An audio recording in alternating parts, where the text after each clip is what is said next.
బండి మీద సిలువలు వేసుకుంటారు, స్టైల్గా మంచి బ్యాండేజ్లు కట్టుకుంటారు, డిఫరెంట్ కటింగ్లు కొట్టించుకుంటారు, పచ్చబొట్టు వేయించుకుంటారు, సిగ్గు లేకుండా షాప్ దగ్గరికి వెళ్ళి సిగరెట్ నోట్లో పెడతారు. మళ్ళీ మీరు క్రైస్తవులు వైన్ షాప్ దగ్గరికి వెళ్తే ప్రతి బండి క్రైస్తవుడికి కనపడుతుంది. యెహోవా, మేరీ, అది ఇది పేర్లు రాసుకుంటారు. ప్రతివాడు పోయి చీపురు ఏమని అడుగుతాడు. సగం ఉతుకుతో క్రైస్తవుల వల్లే దేవుడు వేరేవాడు ఎవరు అలాంటి కూడా తెలుసుకోవట్లేదు. ఇది వాస్తవం. పేరు లవ్లీ పెట్టాను, పౌడర్ పెట్టాను, లిఫ్టిక్ పెట్టాను అని చేసుకుంటా అంటారు. అంటే జనాలకు కనపడాలని అన్ని బాగా అలంకరించుకున్నారు, కానీ మరి ప్రభు కనపడాలని మరి మీకు ప్రార్థనా జీవితం ఏది? బైబిల్ చదవట్లేదు. సరే చదువురాదు కొంతమందికి, కనీసం పిల్లతోనన్నా చదివించుకోవాలిగా. సమయం ఉంది, ఒకరికొకరు బుద్ధి చెప్పుకోమని చెప్తున్నాడు. గద్దించకపోయినా కనీసం బుద్ధి చెప్పండి. నాయన, మందు తాగబాకు, సిగరెట్లు తాగబాకు, ఈ లోకం శాశ్వతం కాదు, మనం లోకానికి వేరుగా ఉండాలి, లోకంలో ఉండేవాడి కంటే మనలో ఉండేవాడు గొప్పవాడు, మనం ఒక మాదిరికరంగా ఉండాలి, మనకంటే ఒక సాక్ష్యం ఉండాలి, ప్రభు దగ్గర ఒక ఐడెంటిఫికేషన్ ఉండాలి, మనకని ఉండాలి. ఇప్పుడు ఎమ్మెల్యే విగ్రహం దగ్గరికి వెళ్తాం, మన పేరు పెట్టి పిలిచి అంత సంబరపడి వెళ్ళిపోతాం. మరి దేవుడు ఏమో నువ్వు వెళ్ళి నరకానికి వేయమంటాడు, ముఖం కూడా చూపించేవాడు తీసుకెళ్ళి నరకానికి వేయమంటాడు. మరి అప్పుడు నీ పరిస్థితి ఏంటి? దేవుడి దగ్గర కదా నువ్వు మెప్పు పొందాలి, దేవుడి దృష్టిలో కదా నువ్వు ఉండాలి.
Praise the Lord. ఎందుకు పనికిరాని వాడని, ఎన్నిక లేని వాడని ఆయనను దేవుడు ప్రేమించి ఇక్కడ వరకు నడిపించిన యేసయ్యకే వేలాది స్తోత్రాలు, వందనాలు. నాకు ఈ అవకాశం ఇచ్చినటువంటి పాస్టర్ గారికి మరియు బ్రదర్ గారికి వందనాలు. నేను ఎవరో యాక్చువల్గా మీకు తెలియదు, మీరు ఎవరో నాకు తెలియదు. నేను ఇక్కడికి రావడానికి కారణం ఐజక్ అనే బ్రదర్ హైదరాబాద్లో ఉంటాడు. ఆయన ఒక్కడే నాకు తెలిసి ఊళ్ళో, నేను ఆయన ద్వారా వచ్చాను. ఆయన కూడా వందనాలు. Thank you brother. నేను పాస్టర్ని కాదు, జస్ట్ మీలాగే ఒక విశ్వాసిని. రోజు వాక్యాలు బాగానే వింటూ ఉంటారులే. మీరు చాలా పెద్ద సంఘం, అసలు ఈ మండలంలోనే ఇలాంటి సంఘం నేను ఎప్పుడు చూడలేదు, చాలా బాగుంది. మీరంతా బాప్టిస్ట్ వాళ్ళు, మీకు ఏమి పెద్దటోళ్ళు కూడా కాదు నేను. కాకపోతే కొంచెం అసలు నేను ఎలాంటి వాడిని, ఎందుకు ఇలా అయ్యాను అనేది నేను మీకు చెప్పేసి వెళ్ళిపోతాను. నేను ఎప్పుడు మీకు కనిపించను, మీరు కూడా నాకు ఎప్పుడు కనిపించరు. అందుకని ఏం అనుకోకుండా ఏం చెప్పినా కూడా శ్రద్ధగా వినండి. నేను కూడా మీ ఇంట్లో ఒక అన్నమంతం ఉండను అనుకోండి. Okay, thank you. నా పేరు మల్లికార్జునరావు చల్లా. నేను ఒక హైందవ కుటుంబంలో జన్మించాను. నాకు భార్య, ఇద్దరు పిల్లలు, తల్లిదండ్రులు, ఒక అక్క, ఒక చెల్లి ఉన్నారు. Praise the lord. మీ అందరికీ దేవుని పేరిట ఒక చిన్న మనవి. నేను నా పూర్తి సాక్ష్యాన్ని ఇప్పటి వరకు ఏ యూట్యూబ్లో కానీ, ఏ ఫేస్బుక్లో కానీ, ఏ ఇన్స్టాగ్రామ్లో కానీ, ఇతర ఏ సోషల్ మీడియాలోనూ అప్లోడ్ చేయలేదు. ఎందుకు అనగా నా పాత రోత జీవితాన్ని నేను సాక్ష్యాన్ని పంచుకోవటం, అవి మళ్ళీ సోషల్ మీడియాలో పెట్టడం వలన కొంతమంది మతోన్మాదులు పని కట్టుకొని మరీ కొన్ని బిట్స్ కట్ చేసి దాన్ని వైరల్ చేస్తూ దేవుడి నామాన్ని కించపరుస్తూ వాళ్ళ వ్యూస్ని, సబ్స్క్రైబర్స్ని పెంచుకుంటున్నారు. అందుకని నేను దేవుడి నామాన్ని అవమానపరచడం నాకు ఇష్టం లేక నేను ఏ సోషల్ మీడియాలో కూడా పెట్టట్లేదు. నా పూర్తి సాక్ష్యాన్ని నన్ను ఎక్కడికి మీటింగ్కి పిలిచినా, మీ సంఘానికి ఆహ్వానించినా నేను ఎంత దూరమైనా వస్తాను. మీరు ఎవరు కానుకలు ఇవ్వాల్సిన అవసరం లేదు, భోజనం పెట్టాల్సిన అవసరం లేదు. నా పాత రోత జీవితాన్ని నేను పంచుకొని, దేవుడు నా జీవితంలో చేసిన మేలుని మీతోటి పంచుకొని నేను రాగలను. ఈ విషయాన్ని దేవుని ప్రేమతో మీరందరూ కూడా అర్థం చేసుకోవాలని నా యొక్క మనవి. అట్లాగే ఈ చర్చిలో సౌండ్ సిస్టమ్ సరిగ్గా లేదు. పాపం అది ఒకటి కొంచెం ఏదో స్పీకర్ పోయినట్టుంది, అందుకని మొత్తం డిస్టర్బెన్స్ అయింది. అయినా కూడా మంచి మాటలు దయతోటి పూర్తిగా ఈ వీడియోని చూడండి, అనేక మందికి షేర్ చేయండి. Thank you. Praise the Lord. ఎవరు చేయలేరు. సువార్త అంటే ఏదో వరకు పొయ్యి, లేకపోతే నెలకు ఒకసారి, వారానికి ఒకసారి ఊరు 4 పాంప్లెట్లు మంచి రావడం కాదు. పొద్దున 6 గంటలకు స్టార్ట్ అయితే సాయంత్రం 6 గంటల దాకా ఎంతమంది కనపడితే అంతమంది మాట్లాడాలి. ఎక్కడ ఊరు వస్తే అక్కడ బాక్స్ పెట్టుకున్న సాక్ష్యాన్ని పూర్తిగా సిగ్గు లేకుండా పచ్చి త్రాగు. అక్కడి నుంచి వెళ్ళిపోయి సాయంత్రం 6 గంటలు ఎక్కడైతే అక్కడ దగ్గరలో పెట్రోల్ బంక్లో పడుకోవాలి, లేదంటే అక్కడ దగ్గరలో ఉండే మందిరంలో పడుకోవాలి. ఇలా సేవ చేయాలి. అలా చేశాను నేను. దగ్గర 2.5 సంవత్సరాలు పెట్రోల్ బంకే. ఇలా చేస్తేనే ఇంత తాగుబోతుని, ఇంత భయంకరమైన వ్యక్తిని కూడా ఈరోజు మీ ముందు నిలబెట్టాడు ప్రభు. ఆయన చేసేదానికి ప్రతిదానికి ఒకటి ఉంటుందన్నమాట. ఏదో చిన్నగా ఏదో నష్టం రాగానే, లేకపోతే ఏదో చిన్న బాధ కలగానే దేవుని వదిలిపెట్టారు చాలా మంది ఉన్నారు. సరే, నా సాక్ష్యం ఇదిలేండి. ఇప్పుడు దాకా మీకు చెప్పింది ఓన్లీ సాక్ష్యమే. ఇప్పుడైతే నాకు 1 అవర్ టైం ఇచ్చారు. 1 అవర్ కాదు, 10 గంటలైనా కూడా మైక్ ఇచ్చే సమస్య లేదు. నేను ఏదైతే చెప్పాలనుకుంటున్నానో దాన్ని క్లారిటీగా చెప్పేసి వెళ్ళిపోతాను. దయచేసి ఏమనుకోవద్దు. ఇంకొక అరగంట నాకు టైం ఇవ్వాలి. మనమంతా క్రైస్తవులం కదా, కొన్ని మాటలు బైబిల్కి సంబంధించి మాట్లాడుకున్నాం. దేవుడు మనల్ని ఏమి చేయమంటున్నాడు, మనం ఏం చేస్తున్నాం ధ్యానం చేసుకుందాం. మీకు వాక్యం చెప్పేంత గొప్పది కాదు. బాప్టిస్ట్ చర్చ్ అంటేనే అది చాలా ఫేమస్, ఎందుకంటే వాళ్ళకి వాక్యం మొత్తం తెలుసు. కానీ మీకు చెప్పేంతటువంటి కాదు. జస్ట్ మీకు వరకు గుర్తు చేసేసి వెళ్ళిపోతారు. మీలో ఎంతమంది దగ్గర బైబిల్ ఉందండి? ఒకసారి చేతులు పైకి ఎత్తారా? బైబిల్ ఉన్న వాళ్ళు బైబిల్ లేపండి. దాన్ని ఇప్పటివరకు పూర్తిగా చదివిన వాళ్ళు ఎంతమంది ఉన్నారు? వాళ్ళు మాత్రమే లేపండి. మీరంతా క్రైస్తవులు అని చెప్పుకోవడం సిగ్గు చేయడు. మీరు అసలు నిజంగా బ్రతకటం కూడా వేస్ట్. ఎల్కేజీ పిల్లలు, 1వ తరగతి పిల్లలు చదువుతున్నారు. సంవత్సరం వచ్చేసరికల్లా 10-20 పుస్తకాలు. ఇన్ని సంవత్సరాలు అయింది మీరు బాప్టిజం తీసుకుని మరి ఆయన సాక్షిగా ఉన్నారు, బైబిల్ చదవట్లేదు. మీరు ఎంతమంది బాప్టిజం తీసుకున్నారంటే ఒకసారి చేతులు ఎత్తండి ఏమనుకోకుండా. సగం మంది ఎత్తట్లా. అంటే మీరు క్రైస్తవులకు ముసుగు వేసుకుంటున్నారు. మీరు పోయేది నరకానికి. ఇది వాస్తవం, ఏమనుకోవద్దు. మీరు కొట్టినా పర్లేదు. మీలాంటి వల్లే దేవుడి నామానికి చెడ్డ పేరు. ఎంతమంది మీద బల్లారాధనలో చేస్తున్నారండి? బల్ల ఎంతమంది తీసుకుంటున్నారు? చేతులు ఎత్తండి. మిగతా వాళ్ళు ఎవరికి కూడా పరలోకం అవసరం లేదు అని మీ ఉద్దేశం. మీలో ఓన్లీ పెళ్లి కోసం ఎంతమంది బాప్టిజం తీసుకున్నారంటే ఏమనుకోకుండా చేతులు ఎత్తండి. ఏమనుకోబాక, నేను మీ అన్నని తమ్ముడిని. ఓన్లీ పెళ్లి కోసమే బాప్టిజం తీసుకున్నారు ఎంతమంది? సరే, మీకు ఎత్తకపోయినా నాకు తెలిసి ఎలా ఉంటారో. ఏమనుకోబాక, నేను ఇలాగే మాట్లాడతాను అనుకున్నట్టుగా. అందరూ బైబిల్ ఉన్న చదవండి. సామెతల గ్రంథము 28వ అధ్యాయం 9వ వచనం. నేను చదువుతాను, మీరు వినండి. ధర్మశాస్త్రము వినబడకుండా చెవిని తొలగించుకుని వారి ప్రార్థన హేయము. మీరు బైబిల్ చదువుకోకుండా నేను క్రైస్తవుని మీరు ఏ ప్రార్థన చేసినా దేవుడు వినడు. అంటే మీరు చేసిన ప్రార్థనలన్నీ కూడా గౌరవం అయిపోయినాయి ఇప్పటివరకు. పొద్దున్న లేవగానే ఎంతమంది ప్రార్థన చేస్తున్నారండి? ఏమన్నా పొద్దున్న ఎత్తంటే ప్రార్థన చేసే వాళ్ళందరూ పొద్దున్న లేవగానే. అంటే మిగతా వాళ్ళంతా కూడా అసలు ప్రార్థన కూడా చేయట్లా. మీరు కూడా ఒక క్రైస్తవులు. మీకోసం మళ్ళీ దేవుడు అయినాక ఆయన వచ్చి ఇక్కడ ప్రాణం పెట్టాడు. మీకు మాత్రం సిగ్గు ప్రార్థన చేయడానికి పొద్దున్నే లేచి. 5వ కీర్తన 3వ వచనం. యెహోవా ఉదయమున నా కంఠస్వరము నీకు వినపడను, ఉదయమున నా ప్రార్థన నీ సన్నిధికి సిద్ధం చేసి కాచి ఉండును. ఎంతమంది ప్రార్థన సిద్ధం చేసి ఆయన సన్నిధికి పంపిస్తున్నారంటే పొద్దున్నే మీ కుటుంబాలు మళ్ళీ బాగుపడాలి, మీకు మళ్ళీ ఆశీర్వాదాలు కావాలి, మీకు మంచి భర్తలు కావాలి, మంచి పిల్లలు కావాలి, మంచి ఉద్యోగాలు కావాలి, మంచి బిజినెస్లు కావాలి. పొద్దున్న ప్రార్థన చేయరు. పేరు క్రైస్తవులు చెప్పుకోవడానికి సిగ్గు లేదు.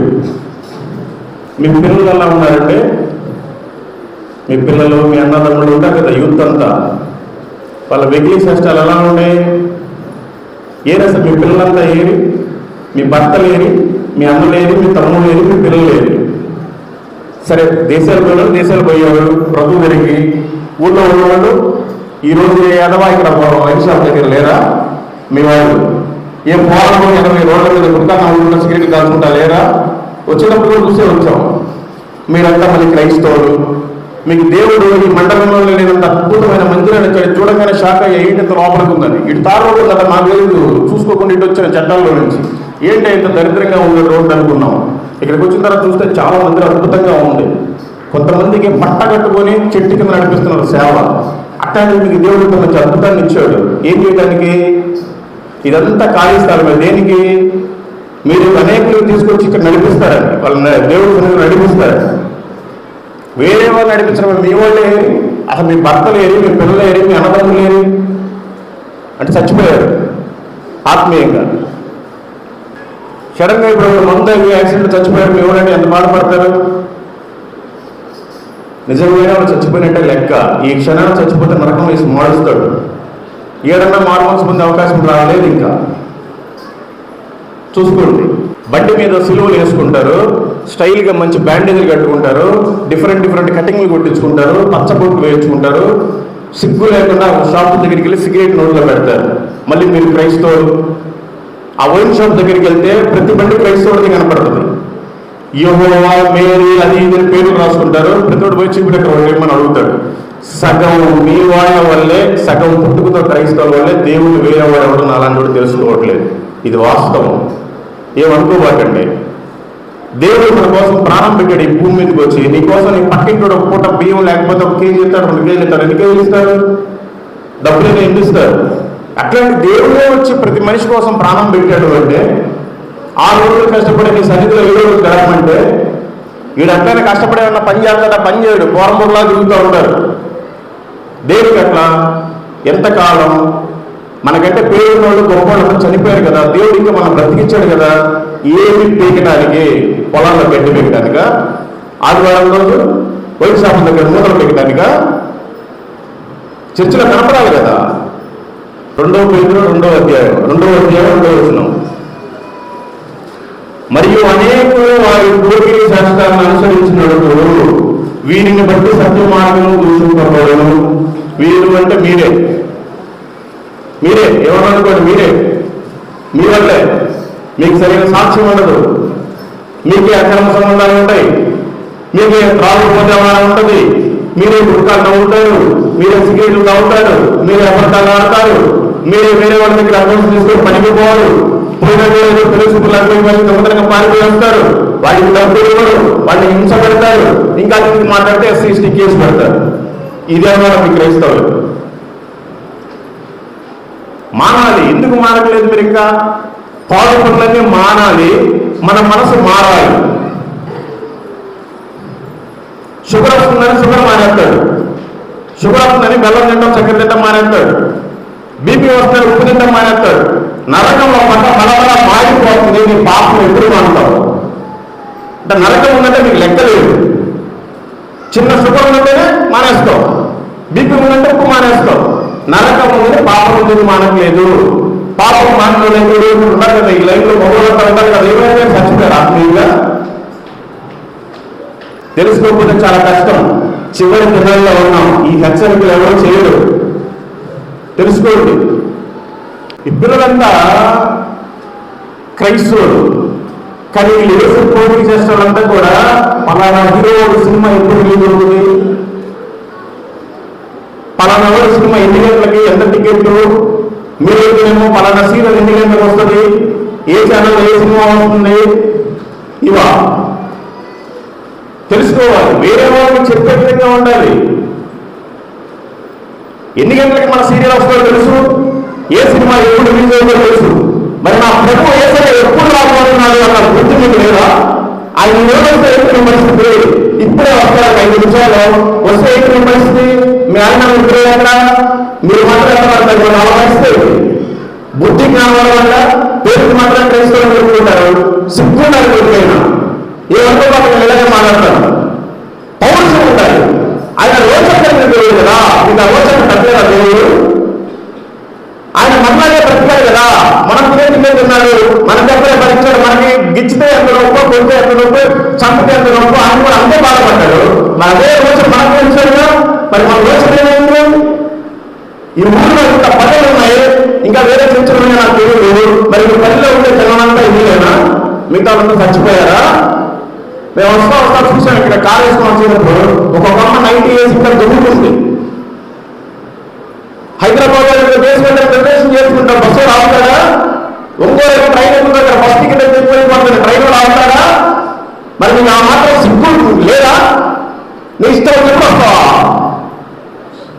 చర్చ అంటే లెక్క లేదు, దైవం ఏంటంటే గౌరవం లేదు, దేవుని పని అప్పుడు శ్రద్ధ లేదు. దేవునికి ఏం చేయడానికి ఆయన మీకోసం ఎందుకు ప్రాణం పెట్టాడు? మంచి కోసం పెట్టచ్చు కదా, తెలుసుకోండి, బాగుంటుంది. ఇర్మియా గ్రంథం 3:22 భ్రష్టులైన బిడ్డలారా తిరిగి రండి, మీ అవిశ్వాసం నేను బాగు చేస్తున్నాను. విశ్వాసమే లేదు, ఇంత అవిశ్వాసంగానే ఉన్నారు. ఆగే వదిలే చర్చికి మా అమ్మ వెళ్తుంది, మా చెల్లి వెళ్తుంది, చాలు అందుకని కొంచెం మంది ఉన్నారు, మా భార్య వెళ్తుంది, చాలు అనుకునేవాడు. మరి నీ పరిస్థితి ఏంటి? దయచేసి మీకు దండం పెట్టి చెప్తున్నాను, మారండి. ఇప్పటికైనా దేవుడు అవకాశం ఇస్తున్నాడు. భ్రష్టులారా తిరిగి రండి, మీ అవిశ్వాసం నేను బాగు చేస్తున్నాడు దేవుడు. తెలుసుకోవాలి. కేవలం కొంతమంది ఈ పుట్టుకలో తెలుసుకోవడం వల్లే చాలా చెడ్డ పేరు. నీ పేరేంటి? మరియమ్మ. నీ పేరేంటి? ఎస్తేరు. నీ పేరేంటి? ఇంకో అమ్మ రూలు. నీ పేరేంటి? యాకోబు. నీ పేరేంటి? అబ్రహాము. నీ పేరేంటి? యేసుబాబు. సిగ్గు లేకుండా యేసుబాబు పేరు పెట్టుకుంటారు, సిగరెట్ నోట్లో పెట్టుకుంటారు. అరే ఎట్లుంది అసలు మీకు? ఆ పేరు ఎవరు పెట్టుకున్నారు మిమ్మల్ని? ఆ పేరు పెట్టుకున్నప్పుడు ఎంత నిష్ఠగా ఉండాలి తెలుసుకోండి. రోమిలికి రాసిన పత్రిక 2:24 రాయబడిన ప్రకారం మిమ్మల్ని బట్టి కదా దేవుని నామం అన్ని జనుల మధ్యలో దూషింపబడుచున్నది. నేను వాస్తవానికి ఒక అన్యజనుడిని, నాతో కూడా మీరు తిట్టించుకుంటున్నారు. కేవలం ఎందుకు అంటే మీ పరిస్థితులు సరిగ్గా లేవు, మీ అలవాట్లు సరిగ్గా లేవు, మీ పద్ధతులు సరిగ్గా లేవు, అసలు మీకు భక్తే లేదు. దేవుడు కనుక ఈ సెకండ్లో ప్రాణం తీసి ఆయన మధ్యలో పెట్టి తీర్పు దినం అనుకోండి, ఆ పక్క నరకం ఉంది, ఈ పక్క పరలోకం ఉంది. వెళ్ళిన తర్వాత నువ్వు నరకానికి వెళ్ళిపోమంటే మీరేమంటారు? ఎందుకు ప్రభా, నేను బాప్టిజం తీసుకున్నాను పెళ్లికి, నేను అన్ని అవి చేశాను, ఇవి చేశాను, మొత్తానికి పేరులోళ్ళు పెట్టాను, పౌడర్ పెట్టాను, లిఫ్టిక్ పెట్టాను, అన్ని చేసుకుంటా అంటారు. అంటే జనాలకి కనపడాలని అన్ని బాగా అలంకరించుకున్నారు, కానీ మరి ప్రభు కనపడాలని మరి మీకు ప్రార్థనా జీవితం ఏది? బైబిల్ చదవట్లేదు, సరే చదువురాదు కొంతమందికి, కనీసం పిల్లలతో చదివించుకోవాలిగా. ఇప్పుడు మనం పలానా చోటకి ఎక్కడికైనా వెళ్ళాలంటే ఒక అడ్రస్ ఉండాలి కదా. మరి ప్రభు దీంట్లో అడ్రస్ పెట్టాడు, పరలోకానికి రావాలంటే ఎట్లా ఉండాలి, ఏమేం కావాలి, ఎలా వెళ్ళాలి, ఏ బస్సు ఎక్కాలి, ఏ ట్రైన్ ఎక్కాలని పెట్టాడు. మీకు అసలు ఎక్కడ మీద తెలియదు. మరి ప్రయాణం అయ్యారు, బ్యాగులు తీసుకొని ఎక్కడికి వెళ్ళడానికి? ఓకే, ఇక్కడికి వచ్చేసి 4 చప్పట్లు పాడి, నా గొంతుకు బాగుంది 4 పాటలు పాడి 10 రూపాయలు చిల్లరకానికి మార్చేసి ఇంటికి వెళ్ళి అయిపోతాయి. అదే నీకు భక్తి. మళ్ళీ ఇంక వచ్చే వారం అప్పుడు దాకా బైబిల్ తీసుకెళ్ళి అసలు అక్కడ పడేస్తారు, దాన్ని చూడవరు, దాన్ని తీరు కూడా. తెలుసుకోండి, రోజులు బాగోలేవు, చాలా దారుణమైన పరిస్థితులు ఉన్నాయి. ఏ రోజు మనది చివరి రోజు తెలియదు. ఒక గమ్మ మిక్చర్కి వెళ్తే ఏది సరిగ్గా పడదు, బియ్యానికి వెళ్తే ఏది సరిగ్గా పడదు. ఇవన్నీ అప్డేట్లు చేస్తున్నారు. ఏ రోజు 666 అనే చిప్పు మనకి కుడి చేతిని కానీ ఎదుటి మీద కానీ వేస్తారో తెలియదు. అది వేస్తున్నారు అనేటప్పుడు ప్రభు వచ్చేస్తాడు. ఆయన ఊళ్ళి ఎవరైతే ఆయన చిత్తంలో ఉంటారో ఆయన మాత్రమే లేప పడతారు, ఎట్ట పడతారు. మిగతా వాళ్ళ పరిస్థితి ఏంటి? నీ కుటుంబ సభ్యులు మిగిలిపోతే ఏంటి? కనీసం సెల్ ఫోన్కి ఇచ్చినంత ప్రయారిటీ దేవుడికి పట్ల. ఇప్పుడు మీరు ఎవరన్నా మీ భర్త వెళ్ళిపోయినా మీరు ఉంటారు, వాళ్ళు వెళ్ళిపోయితే వాళ్ళ భార్య ఎక్కడికైనా ఊరికి వెళ్ళిపోయినా ఉంటారు, పిల్లలు వెళ్ళిపోయినా ఉంటారు. ఒక్క రోజు మొబైల్ లేకుండా ఎవరన్నా ఉంటున్నారా? అసలు గంట ఉండట్లా, ఏం మెసేజ్ వచ్చిందో, ఏ రీల్ వచ్చిందనే చూస్తున్నారు. మరి అదే భక్తి మనం ఎందుకు దేవుడి మీద పెట్టట్లేదు? ఆ సెల్ ఫోన్కి ఇచ్చినంత ప్రయారిటీ. ఇది ఒక దరిద్రమైన బుక్, ఇది దరిద్రమైన, ఇది ఒక వస్తువు. ఈ వస్తువును మంచిగా వినియోగించుకుంటే ఓకే. దీనికి ఇచ్చిన ప్రయారిటీ ఇస్తున్నారు అసలు దేవుడికి? చూసుకోండి. మీకు దేవుడు చాలా సమయాన్ని ఇచ్చాడు, కానీ మీరైతే మాత్రం మారట్లా. తెలుసుకోండి. ప్రకటన గ్రంథము 2వ అధ్యాయము 21వ వచనం, మారు మనసు పొందుటకు నేను దానికి సమయం ఇచ్చింది కానీ అది తన జారత్వము విడిచిపెట్టి మారు మనసు పొందనొల్లదు. మీకు దేవుడు చాలా సమయం ఇచ్చాడు, మీరందరూ జారత్వం చేస్తున్నారని కాదు, ఎవరికి ఉండే తొలగు ఉంది. వ్యభిచారం ఉండే వాళ్ళకి వ్యభిచారం ఉంది, జారత్వం ఉండే వాళ్ళకి జారత్వం ఉంది, త్రాగుడు పోతే వ్యవహారం, త్రాగుడు వ్యవహారం ఉంది, సిగరెట్లకు బానిసైన ఉన్నారు, గంజాలకు బానిసైన ఉన్నారు, అబద్ధాలు, బూతులు సమస్తం ఉన్నాయి దీంట్లో. మీకు సమయము చాలా ఇచ్చాడు. మీరు కనుక మారు మనసు పొందకపోతే దేవుడు ఖచ్చితంగా మిమ్మల్ని మొత్తబోయే రోజు వచ్చింది. దేవుడు నన్ను మొత్తాడు, నేను బాగుపడ్డాను. మిమ్మల్ని మొత్తక ముందే మీరు బాగుపడండి. 4వ కీర్తన 2వ వచనం, నరులారా ఎంతకాలము నా గౌరవము అవమానముగా మార్చాడు, ఎంతకాలము వ్యర్థమైన దానిని ప్రేమించరు, ఎంతకాలము అబద్ధమైన వాటిని వెతికెదరు. ఇది దేవుడు వేస్తున్న ప్రశ్న. మరి దీంట్లో ఎంతమంది దగ్గర సమాధానం ఉంది? ఇంకా ఎన్ని రోజులు నువ్వు క్రైస్తవులని చెప్పుకుంటావు? నీ ఇంట్లో వాళ్ళని నువ్వు మార్చుకోలేదు, ఇంకా బయటికి వెళ్ళి ఏం చెప్తావు? దేవుడు ఏదో చెప్పాడు, నిన్ను వల్ల నీ పొరుగు వాళ్ళని ప్రేమించమని చెప్పాడు. మీరంతా ఎంతమందిని ప్రేమిస్తున్నారు? మీరు సర్వలోకానికి వెళ్ళి సర్వ సృష్టికి సువార్తను ప్రకటించమని చెప్పాడు. మీరంతా ఇన్ని సర్వలోకానికి వెళ్ళి ఎంతమంది సువార్త ప్రకటించారు? మీ ఇంట్లో వాళ్ళకైనా కనీసం బలపరుస్తున్నారు ఆ సువార్త తర్వాత సంగతి. కానీ ఇందులో పొరుగుని ప్రేమించుంటే ప్రేమిస్తే మీరు సువార్త చెప్తారుగా. ఏది అసలు జనాలేరి ఇక్కడ మీ కులం వాళ్ళు తప్ప, నాకు కుల ఫీలింగ్ లేదు, నేను చెప్తాను, ఏమనుకోపకండి. మీ కులం వాళ్ళు తప్ప ఎవరన్నా వేరే వాళ్ళు ఒక్కరన్నా ఉన్నారు అక్కడ?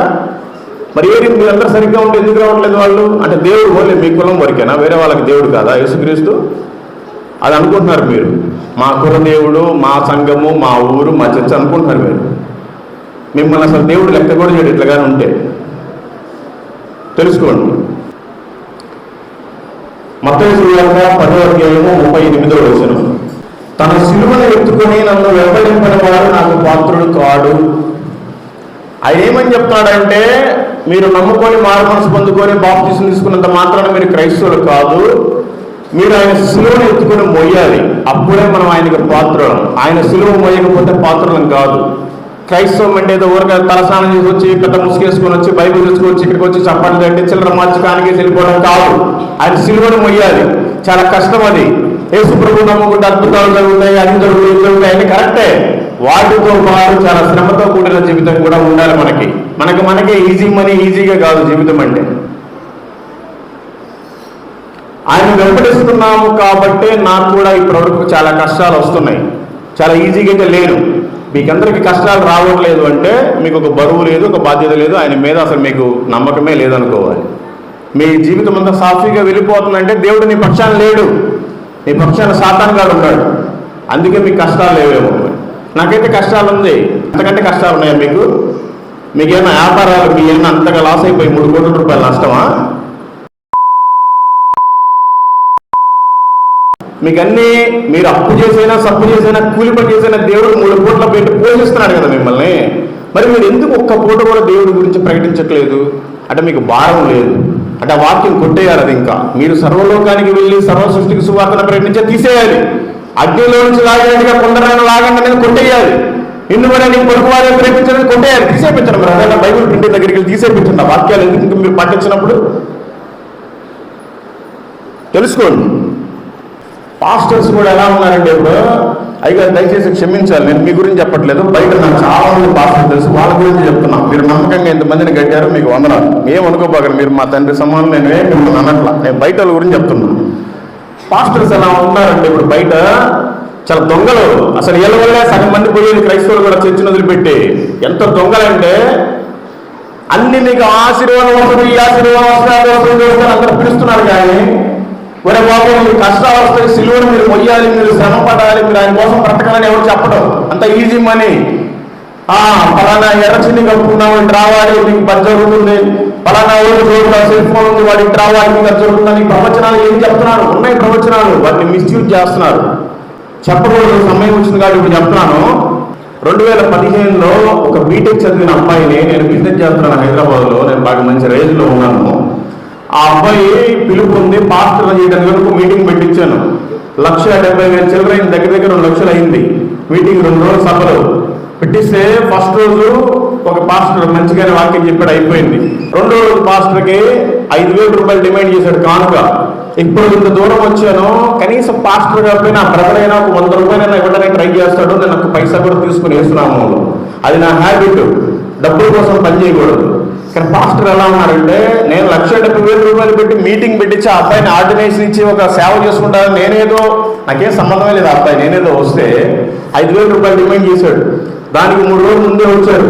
పొద్దున పూటేమో మొత్తం సేమియా ఉప్మా నాన్ వెజ్ కర్రీ కావాలి, మధ్యాహ్నం పూటేమో మంచి అబ్రామ్ కర్రీ కావాలి, ఈవినింగ్ ఏమో చేపల కర్రీ కావాలి. 3 రోజులు 30,000 అయిపోయింది నాకు తింటానికి, వాళ్ళకి పెట్టడానికి. సరే బాగానే ఉంది. పాస్టర్ అలా ఉన్నారు తింటానికే. రాజువారిలో సర్వీస్ అయిపోయిందా, ఇంటికి వెళ్ళిపోయి ఇక్కడ శుభాకాంక్షలు చూడరు, మీకు ఫోన్ చేస్తారు విశ్వాసులకి, అమ్మ మీ ఇంటికి విజిటింగ్ వస్తున్నాం, గృహదర్శన గృహపూడిక విజిటింగ్, మంచి భోజనాలు చేయాలి, తినాలి, ప్రార్థన చేయాలి, కానుక తీసుకొని రావాలి. ఇదే సోమరిపోతుల వ్యవహారం. పాస్టర్ అంతా కనుక సీరియస్గా కానీ పని చేస్తే మనలాంటి నామకార్థ ప్రేక్షలు అసలు ఉండరు. సరే పెద్దవాళ్ళు అయిపోయింది. ఇప్పుడు పిల్లలు ఏం చేస్తున్నారు, ఆదివారం రోజు వాకింగ్ చెప్పి ఇంటికి వెళ్ళిపోతే నీకు మళ్ళీ శనివారం దాకా ఏం పీకే పని ఉందా, గడ్డ పీకే పని ఉంటుందా, ఏం పని ఉంటుంది, ఎందుకు సువార్త చేయదు అంటే వీళ్ళని పీడించుకొని తింటమే కానీ మరి కొత్త వాళ్ళు తీసుకురావలేకపోతున్నారు పాస్టర్స్ ఈ రోజున. అట్లున్నారు. ఎంతసేపటికి ఆశీర్వాదం వచ్చినాలే, ఎంతసేపటికి అదే. ఆ రోడ్డు వెళ్ళగానే కాలు తీసుకుంటానికి ఇద్దరు, వాటర్ బాటిల్ మోసేయడానికి ఒకడు, వీళ్ళు బైబిల్ తీసుకురావడానికి ఇంకొకడు, కారు రాగానే 4 పోతారు అన్న అడావుడుగా ప్రైజ్లాడన్న తీయను డోర్ తీయటానికి. నీకు డోర్ తీయటానిగా, నీకు వాటర్ బాటిల్ మూత తీయటానిగా, లేదా ఇంకా భోజనం వెరైటీ వడ్డించడానిక? నాకు చాలా చిరాకంటే పాస్టర్ అంటే ఎందుకు నాకు చిరాకంటే, విశ్వాసుల దగ్గరే డబ్బులు వసూలు చేస్తారు, అందరికి భోజనం ఏర్పాటు చేస్తారు. వీళ్ళందరికీ ఏమో సాంబార్ నీళ్ళు, వీళ్ళకేమో చికెన్లు మటన్లు అబ్రాములు కావాలి, మళ్ళీ ఫ్రైలు డిఫరెంట్గా కావాలి, వాళ్ళు గుర్తించడానికి సపరేట్ టేబుల్. ఏం ఒక్కరోజు విశ్వాసంతో తినొచ్చుగా? ఇలా ఉంటారు. ఒక పాస్టర్ని ఒక అబ్బాయి నా ఫ్రెండ్ని పరిచయం చేశా, వాక్యం బాగా చెప్తాడు, తీసుకెళ్ళండి బాగుంటుందంటే ఆ పాస్టర్ని పాపం వైజాగ్ దగ్గరికి తీసుకెళ్తే ఆ అబ్బాయి పాస్టర్ అందించాడు కానుక, ఆ అబ్బాయికి తెలీదు. ఆ పిలిపించినందుకు ఈ అబ్బాయి పాపం 18,000 రూపాయలు ఇచ్చాడంట. 18,000 రూపాయలు ఇస్తే కానుక రేటు నిలిపి అంట. రెండో రోజు మీటింగ్ అయిపోయిన తర్వాత, అన్న ఇద్దరు బాప్టిజానికి సిద్ధపడ్డారన్నా, మీ వాక్యం మీద మారుమనసు పొందారన్న, వాళ్ళకి బాప్టిజం చూపమంటే లేదు నాకు అర్జెంట్ పనుంది, నేను వైజాగ్ వెళ్ళాలి బ్రదర్ అని చెప్పి వెళ్ళిపోయాడంట. వీడు పాస్టర్. మళ్ళీ వీడు ఒక యూట్యూబ్ ఛానల్, ఈ యూట్యూబ్ ఛానల్కి మళ్ళీ 4-5 కావాలి, ఫోటోలు తీయడానికి, వీడియో తీయడానికి, ఇటు పక్క నుంచి చూడడం, అటు పక్క నుంచి చూడడం, అటు పక్క నుంచి చూడడం, ఇటు పక్క నుంచి చూడడం. ఇక్కడ సబ్జెక్ట్ ఉండదు, ఫస్ట్ దేవుడు నడిపింపు ఉండదు. అట్లాంటి పాస్టర్లు ఉన్నారు. దేవుడి వల్ల మీకైతే మంచి పాస్టరే ఉన్నాడు, కానీ మీరు ఇంత మాత్రమే కాకుండా మీరు కూడా దేవుడి కోసం ఏదైనా చెయ్యండి. ఏమి చేయకపోతే ఏమీ ఉపయోగం లేదు. దేవుడు మిమ్మల్ని ఎక్కడ అడుగుతాడు, నేను మీకోసం ప్రాణం పెట్టాను, మీరు నా కోసం ఇన్ని ఆత్మలు తీసుకొచ్చారు. ఆయన అంతే, అయ్యా నేను ఎంతసేపు ప్రార్థన చేశాను, ఎంతసేపు నేను బాప్టిజం తీసుకున్నాను, ఎంతసేపు బైబిల్ చదివానంటే ఆయన అడగడు. నేను నీ కోసం ప్రాణమే పెట్టా, నువ్వు నా కోసం ఏం పెట్టావు అని అడుగుతాడు. నేనైతే చెప్తాను, అయ్యా ఇది 63 మంది బాప్టిజం తీసుకున్నారని పెడతాను. మరి మీరేం పెడతారు తెలుసుకోండి. మత్తయి సువార్త 16వ అధ్యాయము 24వ వచనం. వెంబడింపబడిన ఎడల తను తాను ఉపేక్షించుకొని తన సిలువను ఎత్తి నన్ను వెంబడింపవలెను. మరి ఎవరు వెంబడిస్తున్నారు ఆయన సిలువను ఎత్తుకొని? చాలా ఈజీగానే ఏదో బైబిల్ తీసుకుంటున్నారు. ఒక రకంగా చెప్పండి, పాస్టర్ గారిని వెంబడిస్తున్నాం. ఏ రోజు పోవడం, ఏ రోజు ఏంటి, ఆ రోజు రావాలి, టైంకి వెళ్ళిపోవాలి. మరి యేసు ప్రభువుని ఎప్పుడు వెంబడిస్తున్నారు? ఆయన వెంబడించే వాళ్ళైతే ఈ రోజు నువ్వు అనుకో, నేను ఈ రోజు నాకు చివరి రోజు సాయంత్రం 2 గంటలు చచ్చిపోతాను, మన ప్రభు వెళ్ళిపోతే నేనేం చెప్పాలి ఆయనకి? కనీసం మనం 3 పూట్ల భోజనం చేస్తున్నావు, కనీసం ఒక 3 కన్నా స్వార్థం చెప్పొచ్చుగా. నువ్వు చదువుకుంటున్నావు, ఉద్యోగం చేస్తున్నావు, పొలం పనికి వెళ్తావు, బిజినెస్ పనికి వెళ్తావు, ఇంకొక వ్యాపారమో ఏదన్నా కానివ్వండి, దేవుడు ప్రతిరోజు కనీసం ఒక 10 మందితోటి మాట్లాడించే అవకాశాన్ని కలుగు చేస్తున్నాడు ఆయన. మనతో మాట్లాడతారు వాళ్ళు. ఎందుకు మీరు చెప్పలేదు? నేను టీ తాగినా చెప్తాను, టిఫిన్ చేసినా చెప్తాను, భోజనం చేసినా చెప్తాను, పెట్రోల్ డీజిల్ కొట్టించుకున్నా చెప్తాను, ఫ్లైట్లో కూర్చున్నా సరే పక్కన గోడు మరీ స్వామి చెప్తాను. మీరు ఎందుకు చెప్పలేకపోతున్నారు? చెప్పండి. సామెతల గ్రంథం 28వ అధ్యాయం 1వ వచనం. ఎవడైనను తలవకుండానే దుష్టుడు పారిపోవును, నీతిమంతులు సింహములే ధైర్యంగా ఉందరు. మనమంతా అనుకుంటా ఉంటాం, యేసు ప్రభువుని నమ్ముకున్నాం, మనమంతా చాలా మంచి నీతిమంతులు, మనం ధైర్యంగా ఉన్నాం, మనం సింహాలమని అనుకుంటాం. కానీ వాక్యం ఏం చెప్తుందంటే, మీరంతా చెప్పండి ఒకసారి, బతికిన సింహాలా చచ్చిపోయిన సింహాలా? మీరు యథార్థంగా దేవుడి దృష్టిలో అందరూ సరిగ్గా ఉన్న వాళ్ళంతా చేతులు ఎత్తండి. మిగతా వాళ్ళంతా సరిగ్గా లేరు యథార్థవంతంగా. అయితే మీరు చచ్చిపోయిన సింహాలు. యథార్థవంతులైతే ధైర్యంగా సింహం వలె ఉంటారు, కానీ మీరు చచ్చిపోయిన సింహాలు. మీ గురించి వాక్యం ఏం చెప్తుందో, దేవుడు ఏం మాట్లాడుతున్నారో చూడండి. ప్రసంగి గ్రంథము 9వ అధ్యాయం 4వ వచనం. బ్రతికి ఉండే వారితో కలిసిమెలిసి ఉన్న వారికి ఆశ కలదు, చచ్చిన సింహము కంటే బ్రతికి ఉన్న కుక్క మేలు. దీనికి ఎగ్జాంపుల్ అన్నే పెట్టుకోండి. మీరంతా క్రైస్తవులు, నేను ఎందుకు పైకిరాని వెద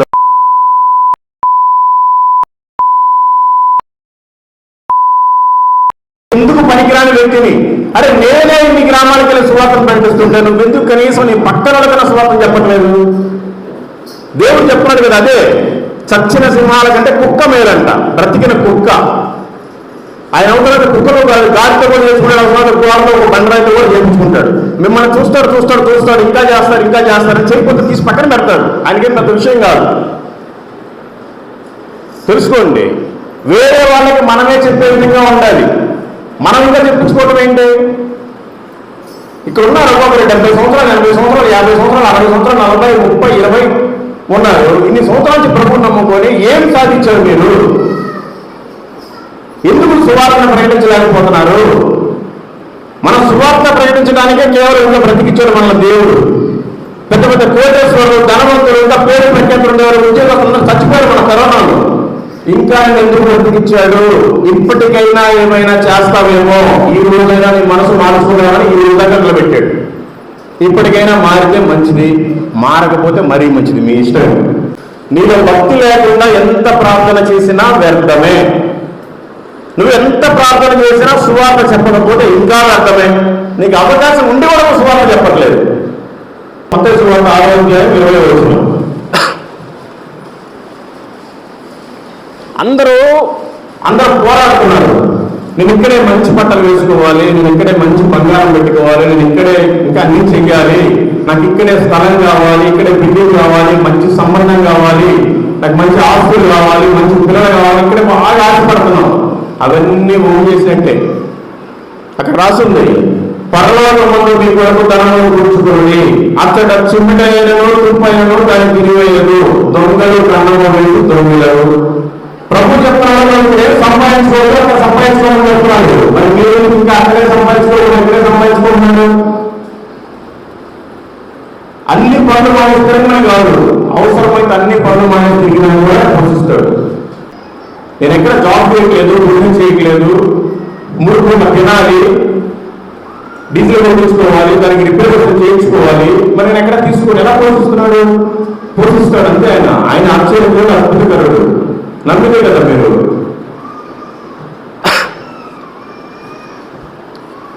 ఎందుకు మనం పైనే సంపాదించుకోవాలి, ఇక్కడ ఎందుకు సంపాదించుకోవాలి అంటే అక్కడే ఉన్నాయండి నివాస స్థలం. ఇక్కడేం లేదు. ఇక్కడ మనం సంపాదించుకునే ఈ రోజు కనుక లాస్ట్ అయితే మన భర్త, మన పిల్లలు, అసలు వాళ్ళెవరో మనకు సంబంధం లేదు. వాళ్ళెవరో వేరే వాళ్ళు. మనం చనిపోయాం, మనం ప్రభుత్వం అంటుకట్టబడాలి. అక్కడ ఉంది మనకి స్థలం, ఇక్కడ కాదు స్థలం. నిజంగానే పరలోకంలో స్థలం ఉంది. చదవండి, యోహాను సువార్త 14:2-4 దాకా, 2, 3, 4. నా తండ్రి ఇంట అనేక నివాసములు కావు, లేని ఎడలా మీతో చెప్పేదను. ఆయన అంటున్నాడు, నేను అబద్ధం చెప్పట్లేదు, నిజమే చెప్తున్నా. నా తండ్రి దగ్గర అనేక నివాస స్థలములు ఉన్నాయని చెప్తున్నాడు ఆయన శిష్యులతోటి. మీకు స్థలము సిద్ధపరచగలుగుతున్నాను, నేను వెళ్ళి మీకు స్థలము సిద్ధపరిచిన ఎడలా నేను స్థలములో మీరు మరలా వచ్చి నా దగ్గర నుండి మిమ్మల్ని తీసుకొని పోవుదును. అక్కడ స్థలం ఉంది, ఏర్పాటు చేస్తున్నాడు. ఆ స్థలంలో మనం ఉండడానికి ఆయన మళ్ళీ రానై ఉన్నాడు. మనం ఈ పాటికి సిద్ధపడి ఉండాలి. నేను వెళుతున్న స్థలములకు మార్గము మీకు తెలియదని చెప్పాను. ఆయన వెళుతున్న స్థలానికి, మనం పోబోయే స్థలానికి మార్గము ఇదే, అడ్రస్ ఇదే. దీన్నే చదవకపోతే మరి మనం అక్కడ ఎట్లా ఉంటాం? ఇది చదివితేనే కదా కనీసం మనకి అక్కడ స్థలం అన్న అవుతాడు ప్రభువు. కానీ మీ స్థలం ఇక్కడ కాదు. ఈ రోజు చివరైతే నీ స్థలానికి ఎవడో అసలు దేకను కూడా దేకడు. మనోళ్ళంతా ఎలా ఉంటారంటే, బ్రతికినప్పుడు బాగానే ఉంటారు, చనిపోగానే బాగా ఏడుస్తారు. 2-3 రోజులు తీసుకెళ్ళిపోయి పాతి పెడతారు. ఆ తర్వాత బాగా ఏడుస్తారు. మళ్ళీ ప్రిస్టేజ్ కోసం, అబ్బా మా అమ్మ దినం, మా నాన్న దినం సరిగ్గా చేయకపోతే బాగోదని మళ్ళీ నాన్ వెజ్లు కోసి పెడతారు భోజనాలు. ఆ తర్వాత నీ ఫోటో ఒక గోడకు పెడతారు. ఇంకంతే, నీ బ్రతుకు అంతేనా. ఇంకా నువ్వేమో మాడిపోతుంటావు అక్కడ నరకంలో మలమ్మల. ఎందుకు మారుతావు అంటే నువ్వు ప్రభు కోసం ఏం చేయలా. నువ్వేదో నామకార్థం బాప్తిస్మం తీసుకునేందుకు వచ్చి 4 వాక్యాలు వినిపోయినంత మాత్రాన ఏం లేదు. నీ జీవితం మారాలి, నీకు నిజమైన రక్షణ కావాలి. నేనైతే బాప్తిస్ట్ చర్చికి వెళ్తున్నాను, మా పాస్టర్ గారు బాగానే చెప్తున్నారు, నేను బల్లా తీసుకుంటున్నానంటే కుదరదు. మార్పు చెందాలి. అబద్ధాలు మాట్లాడతారు, బుద్ధులు మాట్లాడతారు, సాడీలు చెప్తారు, అన్నీ ఒకరికొకరికి ఇవే కానీ అసలు మనమంటూ ఒక ప్రత్యేకంగా ఉండాలి. ఓహో పలానా వ్యక్తి అట్లా ఉండాలి. అబ్బో మల్లికార్జునరావు వస్తున్నాడా, ఆయనతో పని కదా, ఆయన ఊరు పోయి తిరుగుతాడు, పెట్రోల్ బంక్లో పడుకుంటాడు, మనం పడుకోలేము. ఇట్లా ఒక ప్రతి మనిషి ఒక సాక్ష్యం ఉండాలి. నీకే సరిగ్గా సాక్ష్యం లేదు. నువ్వే ఒక వ్యభిచారివి, నువ్వే ఒక తిరుగుబోతు, నువ్వే ఒక త్రాగుబోతు, నువ్వే ఒక ఎందుకు పనికిరాని కదా, నువ్వే వేరే వాళ్ళకి వెళ్ళి చెప్తే అట్లా ఏమి నమ్ముకుంటారు. మనం దేవుడి గురించి వాళ్ళకి చెప్పాలంటే మనకంటే ఒక ప్రత్యేకమైన సాక్ష్యం కావాలి. మనకేమో ఆ సాక్ష్యం ఉండదు, మనం బయట వాళ్ళకి వెళ్ళి చెప్పేది లేదు. చెప్తే ఏం జనాలేదు. మీ ఊర్లో వాళ్ళు కనీసం రోజుకు ఒక్కరు చెప్పినా ఈ పాటికి ఎంతమంది వచ్చేవాళ్ళు? అరే కనీసం సంవత్సరానికి ఒక మనిషి చెప్పిన కొత్త ఎప్పుడన్నా ఉండాలి కదా ఇక్కడ. ఏది తెలుసుకోండి. మార్కు సువార్త 1వ అధ్యాయము 15వ వచనం. కాలము సంపూర్ణమై ఉన్నది, దేవుని రాజ్యము సమీపించి ఉన్నది, మారు మనసు పొంది సువార్త నమ్ముడని చెప్పాలి అందరికీ. ఎంతమందికి చెప్పారు? మీకు అందరికీ తెలుసు వాక్యాలు. కాలము సంపూర్ణమైంది అని తెలుసు, ఆయన రాజన సమీపించింది అని తెలుసు. కానీ సువార్త చెప్పాలి అని ఎందుకు చెప్పట్లేదు? ఎందుకు మీకు తెలియట్లేదు? కాలము సంపూర్ణమైందని మీకు ఎవరికైనా తెలియకుండా ఉందా? చెప్పండి. కాలం సంపూర్ణమైందా లేదా? ఆయన రాజన సమీపించిందా లేదా? మరి సువార్త నమ్మండి అని ఎందుకు మీరు ప్రకటించట్లేదు?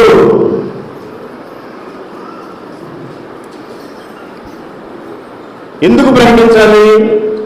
ఎలా ప్రకటించాలి? మార్కు సువార్త 16వ అధ్యాయం 15వ వచనం. మరియు మీరు సర్వలోకమునకు వెళ్ళి సర్వ సృష్టికి సువార్తను ప్రకటించు. మీరు ప్రకటించట్లేదు. సరే, నేను వెళ్ళి సువార్తను ఎలా ప్రకటించాలి? మత్తయి సువార్త 19వ అధ్యాయం 19వ వచనం. ఇందువల్ల నీ పొరుగు వాళ్ళని ప్రేమింపవలను.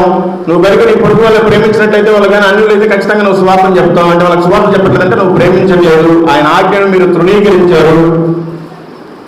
సరే, ప్రకటించాము. ప్రకటిస్తే ఏమవుతుంది? మార్కు సువార్త 16వ అధ్యాయం 16వ వచనం. నమ్మే బాప్తిసం పొందిన వాడు రక్షింపబడను, నమ్మని వారికి శిక్ష విధింపబడను. ఇవన్నీ మీకు తెలిసిన వాక్యాలే, కానీ ఒక్కరు కూడా మీరు క్రియల్లో పెట్టరు, పాటించరు. అసలు సువార్తను మనమే ఎందుకు ప్రకటించాలి? చాలా మంది ఉన్నారు కదా అని అనుకుంటే యూద పత్రిక 1వ అధ్యాయం 23వ వచనం. అగ్నిలోంచి లాగినట్టుగా కొందరినైనా రక్షించుడి. మరి మనమే ఎందుకు రక్షించాలి? చాలా మంది ఉన్నారు అంటే మత్తయి సువార్త 9వ అధ్యాయం 37వ వచనం. కోత విస్తారమే కానీ పనివారు కొద్దిగా ఉన్నారు, వాళ్ళలో నువ్వు ఉన్నావా లేవా? నువ్వు ఉంటే మాత్రం పరలోకానికి వెళ్తావు, లేకపోతే ఖచ్చితంగా నరకానికి వెళ్తావు. ఎందుకంటే ఆయన చాలా మందిని ఏర్పాటు చేసుకుంటున్నాడు. మరి ఆ ఏర్పాట్లు నువ్వు లేకపోతే కష్టమే. ఆయన ఏర్పాటు చేసుకోవడానికి ఈ భూమి మీదకి వచ్చి నీలాగే బ్రతికి ఆయన తన్నుని ఉమ్మించుకొని కొట్టించుకొని ప్రాణమే పెట్టాడు. నీ ఇంటి పక్కన వాళ్ళు నీ చుట్టాలు ఎవరన్నా మీద పెడితే అవసరం వచ్చినప్పుడల్లా దింపుతాడు. ఆయన ఒక దెప్పట్లా, నేను నీ కోసం ప్రాణం పెట్టా, నువ్వు నా కోసం సువార్తను ప్రకటించు, నీకు బహుమానం నేను పరలోకంలో ఇస్తాను, నీకు స్థలం అక్కడ ఉంది, బిల్డింగ్ అక్కడ ఉంది, ఈ భార్య పిల్లలు, ఈ భర్త పిల్లలు, ఈ చుట్టాలు, ఈ కులము, ఈ ఊరి ఇదంతా శాశ్వతం కాదు అని చెప్తున్నాడు. కానీ నువ్వు అవన్నీ వదిలేసి ఇంకా నువ్వు ఈ లోకాన్ని, మీ చుట్టాలనే ఫాలో అవుతున్నావు. మీరు పెళ్లిళ్ళు చేసుకుంటే ఎంత అవమానకరం అవుతారు చూడండి. హిందువులు చేసేంటే మేళాలు పెడతారు, డీజేలు పెడతారు, డ్యాన్స్లు వేస్తారు. సిగ్గు లేదు అసలు మీకు. నలుగురు పెడతారు ఇంటింటికి పిలిచి. బుద్ధులు అసలు మీకు తాగి సింధులేటి మీద వెళ్ళిపోయినాడు. నీకు పెళ్లి అంటే ఏదో బలిపెట్టిన దగ్గరికి రావాలి, ఆయన మొత్తం అసలు అంగామంగా చేసేస్తాడు, అయిపోతుంది. 3 రోజుల నుంచే మొత్తం ఊరు అంతా ఎవరికి నిద్ర లేకుండా చేస్తారు డీజేలు పెట్టి. ఈ మధ్య అంతా జరిగింది నేను కూడా ఉన్న ప్రాంతంలో. ఆ డీజే సౌండ్ ఎక్కువైందని ఒకరిపై కేసు పెట్టాడు. వాడేమో మేము కాదు ఈడే తాగే చంగా చేస్తే నీళ్ళు పెట్టాడు. ఏం ఉపయోగం? దేవుడు చెప్పాడా మీకు నలుగురు పెట్టుకోండి, డీజేలు పెట్టుకోండి, తాగండి, కొట్టుకోండి, ఎగరండి అని? మన క్రైస్తవులు అంటే క్రైస్తవులాగే ఉండాలి. వాళ్ళు డీజేలు పెట్టాలి, మనం పెట్టకపోతే మన పొరుగు పోతే వాడు నరకానికి వెళ్తారు. నువ్వు కూడా వెళ్తావా? చెప్పే వాక్యం అంతా వింటారు, ప్రతి వారం చెప్తానే ఉంటారు పాస్టర్ గారు, కానీ దాన్ని పాటించరు. దాన్ని పాటించకపోతే ఏమవుతుంది? యాకోబు రాసిన పత్రిక 2వ అధ్యాయం 10వ వచనం. ఎవడైనాను ధర్మశాస్త్రం అంతయు గనుకొని గైకొని ఒక్క ఆజ్ఞ విషయంలో తప్పిపోయిన ఎడల అన్ని ఆజ్ఞల విషయంలో తప్పిపోవును. నువ్వు ఎంత భక్తి చేసి, ఎంత మారు మనసు నువ్వు ఎంత పరిశుద్ధమైన వివాహం చేసుకున్నా, నీ పెళ్లికి నలుగులు పెట్టించుకొని మొత్తం పూలదండలు వేసుకొని లేదా ఇంకే హంగామాలు చేసుకొని మొత్తం డీజేలు పెట్టి డ్యాన్స్ చేసుకుంటే నరకం తప్పదు మీకు. మీరు అనుకుంటున్నారు ఇక్కడ ఒక బాగా మెచ్చుకుంటున్నామని. నువ్వు వాడికి ఎన్ని రకాల భోజనాలు పెట్టినా నువ్వు చేసే క్రియలు సరిగ్గా లేకపోతే వేస్టే. నువ్వు ధర్మశాస్త్రాన్ని ఎన్ని రోజులు మోసుకొని వచ్చినా దీంట్లో ఉండేది పాటించకపోతే అంతే. నువ్వు ఎన్ని ఆజ్ఞలు పాటించినా, ఒక్క ఆజ్ఞలు పాటించకపోయినా కూడా మిగతా అన్ని తీసి దెబ్బలు వేయటమే. గుర్తుపెట్టుకోండి. ఫిలిప్పీయులకు రాసిన పత్రిక 2:21. అందరూ తమ సొంత కార్యములను చూసుకుంటున్నారు కానీ యేసుక్రీస్తు కార్యములను చూడరు. నీ పని నువ్వే చేసుకుంటున్నావు, నీ తిండి నువ్వే తింటున్నావు, నీ హాస్పిటల్ ఖర్చు నువ్వే భరిస్తున్నావు, అన్ని నువ్వే భరిస్తున్నావు. మరి యేసు ప్రభు కోసం ఏం చేస్తావు? ఆయన నీ కోసం వచ్చి ప్రాణం పెట్టాడు కదా. మరి నీ సొంత కార్యములను చూసుకుంటున్నావు కదా. మరి ఆయన కోసం ఎందుకు నువ్వు చేయట్లేదు? ఎందుకు చెయ్యవు? ఈ రోజు చివరి రోజు ఏంటి నీ పరిస్థితి? ఆయన పని కూడా చెయ్యండి. యోహాను సువార్త 9:4. పగలున్నంత వరకు నన్ను పంపిన వారికి నేను మనం చేయించుకున్నాను, రాత్రి వచ్చుచున్నది అప్పుడు ఎవడను పని చేయలేడు. ఆయన ఇప్పటి వరకు చాలా అవకాశాలు ఇచ్చాడు, ఎవడు సువార్తనే ప్రకటించాల. ఇప్పుడు తీసుకొచ్చి సైతాన్ని కానీ కూర్చోబెట్టాడు. సువార్త చేస్తేనే వాడు జైలు వేసేలాగా ఉన్నాడు. బైబిల్ కూడా ప్రింటింగ్ ఆపేస్తారు. అయిపోయింది, ఇంకా కొద్ది సమయం ఉంది. ఇప్పుడు పగలనుకోవాలి. ఈ పగలున్నంతసేపు మనం సువార్తను ప్రకటించాలి, దేవుడు పని చేయాలి. రాత్రి రాబోతుంది, ఆ చీకటిలో నీకు ఎదురుగా ఉండే మనిషి కూడా కనిపించడు. అంత భయంకరంగా ఉండబోతుంది. చీకటి అంటే చీకటి కదా, పరిస్థితులు. ఇప్పుడు మనకు అవకాశం ఉంది సువార్తను ప్రకటించడానికి. ఆ తర్వాత నువ్వు ఎవరికైనా సువార్త చెప్పామంటే ఆయన తీసుకెళ్ళి జైల్లో వేస్తారు. అప్పుడేం చేస్తావు? ఇవన్నీ ప్రభువుకు ముందే తెలుసు. అందుకే కదా మనకి బైబిల్ రూపంలో ఇచ్చాడు. మరి మనం దాన్ని ఎందుకు పాటించట్లేదు? పగలున్నంత వరకేమో నీ పనులన్నీ స్వచ్ఛంగా చేసుకునే చేస్తావు స్వతంత్రంగా, రాత్రి ఏమో అన్ని అక్రమమైన పనులు చేస్తావు. మరి దేవుడి పని ఎప్పుడు చేస్తావు?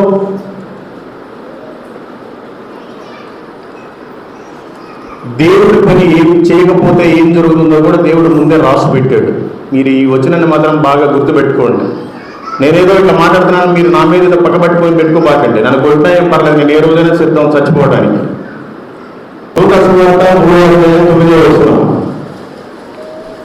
గొడ్డలి చెట్ల వేడిన ఉంచబడి ఉన్నది గనుక మంచి ఫలం ఫలించని ప్రతి చెట్టును నరకబడి అగ్నిలో వేయబడును. ప్రతి మనిషి జీవితానికి కింద ఆయన గొడ్డలు పెట్టున్నాడు. ఎప్పుడైతే మనం ఆయన రూట్లో మనం పెరగట్లేదో ఆ గొడ్డలు తీసుకుని వేసేస్తాడు ఆయన. మనం చూసుకోవాలి, ఆయన రూట్లోనే ఉన్నామా, ఆయన మార్గంలోనే ఉన్నామా లేదా అనేది. అందరూ అనుకుంటారా ఏంటో యేసు ప్రభు నమ్ముకున్నాము, అయిపోయింది మన పనులు మనలే, ఆయన పైన ఆయన అనుకుంటున్నాం. ఆయన పని చెయ్యాలి. మనం కనుక మంచి ఫలం ఫలించాలంట. ఫలించడం వేరు, మంచి ఫలం వేరు. ఫలము అంటే మనం మంచిగా ఉంటే సరిపోదు, మంచి ఫలములు ఫలించాలి. మనం ఇక్కడ పెట్టినందుకు అందరిలాగా చంపకుండా, రోగాలు పెట్టకుండా, మరి దేని స్థితిలో అలాంటి దేని స్థితిలో లేకుండా మంచి స్థితిలో పెట్టాడు. రోగానికి ఉన్నా కూడా ఆ స్థితిలో మనం దేవుడు పని కనుక చేయకపోతే ఖచ్చితంగా ఆయన గొడవలు పెట్టే ఉన్నాడు. ఏ రోజు చేస్తాడో తెలియదు. ఎగ్జాంపుల్ చెప్తున్నాడు, సడన్ గా ఫోన్ వచ్చింది, అమ్మ వయస్కరించి చూడడానికి న్యాయం కింద పడి చచ్చిపోయాడు. ఏంటి పరిస్థితి? ఆయన పరిస్థితి ఏంటి? అలాంటి పరిస్థితి రాకముందు జాగ్రత్త పడాలి కదా. అరే ఆఫ్టర్ నీ భర్తని, నీ పిల్లల్ని మార్చుకోకపోతే ప్రపంచాన్ని మారుస్తావు. ఎందుకు మారదు? ఉపవాసం ఎందుకు ప్రార్థన? మీకు సాక్ష్యం ఉండదు, ఒక ఉపవాసం ఉండదు. మీరు ఎంతమంది వారానికి ఒక పూటగా ఉపవాసం ఉంటారు? చేయలేదండి. ఒక్కరు ఉండట్లా, చెప్పుకుంటే సిగ్గు చేయడు. గురువారం సాయంత్రం భోజనం చేస్తారు, శుక్రవారం పొద్దున, శుక్రవారం మధ్యాహ్నం, శుక్రవారం సాయంత్రం, శనివారం పొద్దున, శనివారం మధ్యాహ్నం, శనివారం సాయంత్రం, ఆదివారం ఆరాధన అయిపోయిన తినేది. నేను అలాగే ఉంటున్నాను. ఈ మధ్యకాలంలో తింటున్నాను, హెల్త్ బాగోలేక 2.5 సంవత్సరం అలాగే ఉన్నాను. మీరు ఎందుకు ఒక పూట ఉపవాసం ప్రార్థన చేయట్లేదు? మీకు తెలుసు ఉపవాస ప్రార్థనలో దేవుడు కార్యాలు చేస్తాడు అని. ఎందుకు మరి మీరు ఉపవాసం ఉండట్లేదు? కొంతమంది షుగర్లు తింటుంటే తినకపోతే పడిపోతారు. మరి పక్కన నరకం ఉంది, కాలిపోతాం, చచ్చిపోవడం. మరి ఆ విషయం తెలియదా నీకు? చెప్పుకుంటే సిగ్గు చేయడం. బైబిల్లో కూడా ఉంది కదా మా ఉపవాస ప్రార్థన చేసుకోమని. ఒక్కరు కూడా ఉపవాసం ఉండి ప్రార్థన చేసుకోవాలి. ఒక పూట అంత 3 పూట్ల మొత్తం ఆటేసి మింగేస్తున్నారు. ఆ తిండే లేకుండా చేస్తాం, చూసుకోండి. సరే, ప్రతి చెట్టు నరకబడి ఆయన అగ్నిలో వేస్తాడు. వేస్తే ఏమవుతుంది?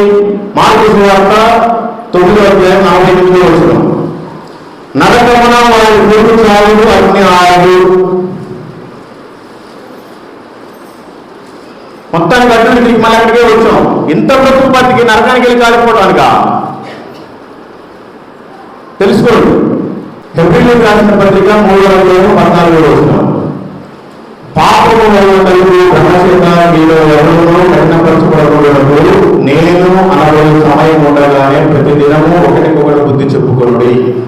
మీ ఇంట్లో వాళ్ళకి బుద్ధి చెప్పుకోండి, సమయం ఉంది. ఒకరికొకరు బుద్ధి చెప్పుకోమని చెప్తున్నాడు. గద్దించకపోయినా కనీసం బుద్ధి చెప్పండి. నాయన, మందు తాగబాకు, సిగరెట్లు తాగబాకు, ఈ లోకం శాశ్వతం కాదు, మనం లోకానికి వేరుగా ఉండాలి, లోకంలో ఉండేవాడి కంటే మనలో ఉండేవాడు గొప్పవాడు, మనం ఒక మాదిరికరంగా ఉండాలి, మనకంటే ఒక సాక్ష్యం ఉండాలి, ప్రభు దగ్గర ఒక ఐడెంటిఫికేషన్ ఉండాలి, మనకన్నా ఉండాలి. ఇప్పుడు ఎమ్మెల్యే విగ్రహం దగ్గరికి వెళ్తాం, పలా పేరు పెట్టి పిలిచి అంత సంబరపడి వెళ్ళిపోతాం. మరి దేవుడు ఏమో నువ్వు వెళ్ళి నరకానికి వేయమంటాడు, ముఖం కూడా చూపించే వాళ్ళు చేసుకుని నరకానికి వేయమంటారు. మరి అప్పుడు నీ పరిస్థితి ఏంటి? దేవుడి దగ్గర కదా నువ్వు మెప్పు పొందాలి, దేవుడి దృష్టిలో కదా నువ్వు ఉండాలి. పత్రిక 4:5 సమయంలో పోనీగా సద్వినియోగం చేసుకోవచ్చు, సంఘములకు ఎదుటి వారి జ్ఞానం కలిగి నడుచుకునుడి.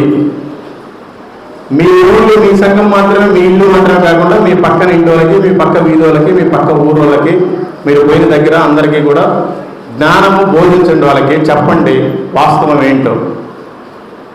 ఇంక ఇదిలే, ఎందుకంటే నేనేం చెప్పలేను, దయచేసి నేను తప్పుగా అనుకోబాకండి. నేను ఎట్లాగే మాట్లాడతాను. మీరు కనుక మారకపోతే చాలా కష్టం. ఏదో ఒక చిన్న కష్టం వస్తే ఏదో కురిగిపోబాకండి. నా జీవితంలో అన్నీ పోయాయి, అయినా కూడా దేవుడు పని చేస్తాను, చాలా ప్రశాంతంగా ఉన్నాను.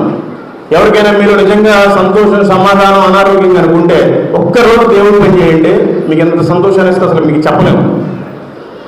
నాకు ఇష్టం వచ్చిన సుఖం లేదు, నాకు ఇష్టం వచ్చిన మందు నేను తాగినా నాకు సుఖం లేదు, నా ఇష్టం వచ్చిన ఎంజాయ్ చేసినా నాకు సుఖం లేదు. ఈరోజు ఒకరోజు వెళ్ళి బయటికి వెళ్ళి గాస్పుల్ చేస్తే చాలా అద్భుతమైన ఆనందం. అది చెప్పడానికి అవధులు లేవు.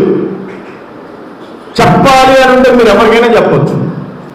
మీకు అందరికీ తెలుసు, బరబరికి తెలుసు, నా వీడియో చూసే వాళ్ళకి తెలుసు. సుప్రీంకోర్టులో అడ్వకేట్ కూడా సువార్త చెప్పొచ్చాను. ఆడే మనందరి మీద కేసులు పెట్టింది, వీళ్ళంతా మతమార్పిడి చేస్తున్నారండి. చెప్పాలంటే మనం ఎక్కడైనా చెప్పొచ్చు. టైం అయిపోతుంది. ఇప్పుడు దాని గురించి చెప్తాం, మళ్ళీ ఇంకెందుకు వీడియోలు చూడాలని ఉంటుంది. ఎవడైతే క్రైస్తవులందరి మీద, ఇండియాలో ఉండే వాళ్ళందరి మీద కేసు వేసాడో వాడికి కూడా నేనే సువార్త వెళ్ళి చెప్పొచ్చాను సుప్రీంకోర్టుకి వెళ్ళి. మరి మీరు మీ పక్క వాళ్ళకి ఎందుకు చెప్పలేకపోతున్నారు? వ్యాపారాలన్నీ పోయినాయి, ఎవరన్నా సువార్త చేస్తారా? చేయబట్టి ఎంతమంది రక్షణలోకి వచ్చారు, వేరే వాళ్ళకి మాదిరికారం. ఇట్లా ఒక్కొక్క దాని తరపున జరుగుతూ ఉంటుంది. ఆ పాంప్లెట్ చదివి మారు మనసు పొంది బాప్టిజం తీసుకున్నాడు మన క్రిస్మస్ రోజు. ఆయన కూడా చివరున్నాడు వెంకటేశ్వర రెడ్డి అని. ఒక పాంప్లెట్ చదివి బాప్టిజం తీసుకున్నాడు. మీకు చూపించడానికైనా తీసుకొచ్చారు ఆయన ఇక్కడికి. అంటే ఆఫ్టర్ ఒక 2 నిమిషాల్లో మన సాక్ష్యం చెప్పి పాంప్లెట్ ఇస్తే బాప్టిజం తీసుకుంటారా? మన సాక్ష్యం కూడా అలా ఉండాలి. మన సాక్ష్యం విని ఏం చేస్తామంటే నేను చెప్పుకుంటే ఆయన మారు మనసు పొంది బాప్టిజం తీసుకున్నాడు. ఆయన 59వ బాప్టిజం వీడియోలో పెట్టాను, మీరు చూడండి. గాడ్స్ మిషన్ అని మీరు చెప్పాలి అనుకుంటే ఏదైనా చెప్పవచ్చు.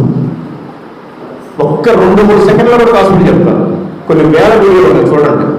వెళ్ళేటప్పుడు గడ్డి మోపులు ఎత్తుకొని వస్తూ ఉంటారు. ఏం పెద్దామా, బాగున్నామయ్యా, ఏ ఊరు ఏంటి మాట్లాడితే అది దేవుడి మాటలు నమ్ముకొని ఇచ్చేస్తాను పాంప్లెట్. వాళ్ళు బాప్టిజం తీసుకుంటారా, మారు మనసు పొందారా మనకు సంబంధం లేదు.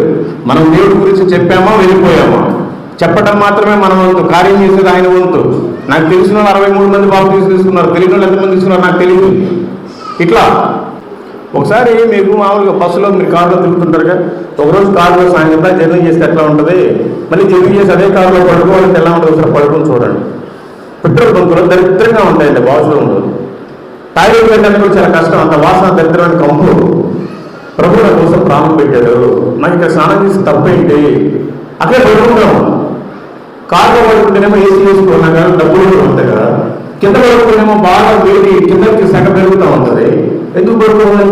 ప్రభు నా కోసం ప్రాణం పెట్టాడు, నాకు పడుకోవడానికి స్థానం లేదు కదా, ఆయనకి స్థలం కూడా లేదు కదా. ఇదనమాట. ఈ నిరీక్షణలో ఉంటారు అందరూ. ఇలా సుఖంగా ఉంటారు. ఏం చేసుకోవడానికి తెలుసుకోండి. నేనేమో తప్పుగా మాట్లాడుతున్నాను, క్షమించండి. టైం చాలా అయిపోయింది, నేను ముగిస్తున్నాను. దేవుడు మిమ్మల్ని, మీ కుటుంబాలని, మీ సంఘాన్ని దీవించి ఆశీర్వదించును గాక. ఎప్పుడు అంటే మీరంతా నిజంగా మారు మనసు పొంది ఆయన పని చేసేటప్పుడు మాత్రమే మిమ్మల్ని దీవించాలి. Thank you. Praise the lord. Pastor గారు క్షమించండి. మంచి వాక్యం అందరూ విన్నారు కదా. ఎందుకంటే ఆయన ప్రతి చోట అదిలో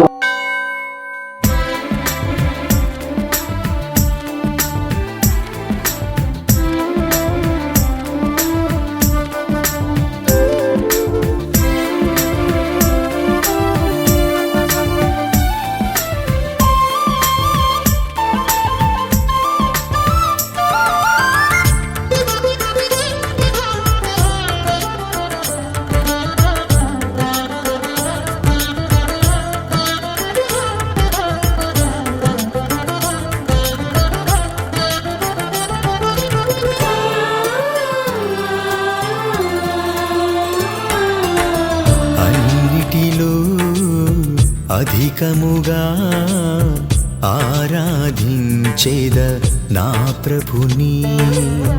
అన్నిటిలో అధికముగా ఆరాధించేద నా తండ్రిని.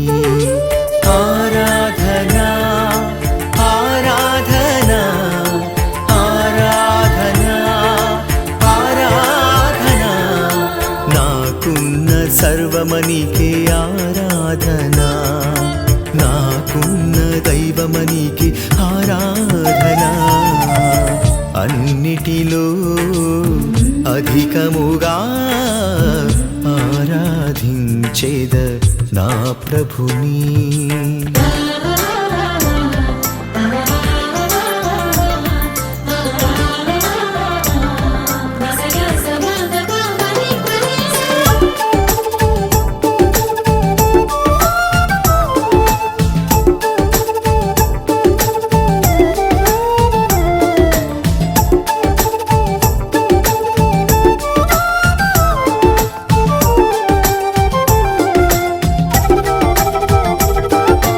ఒంటరినైన వేళ తల్లిలా ప్రేమ చూపావు, అధైర్యపడిన వేళ తండ్రిలా ధైర్యపరచావు.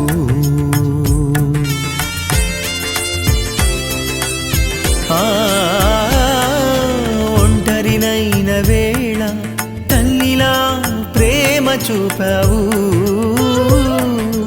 అధైర్యపడిన వేళ తండ్రిలా ధైర్యపరచావు.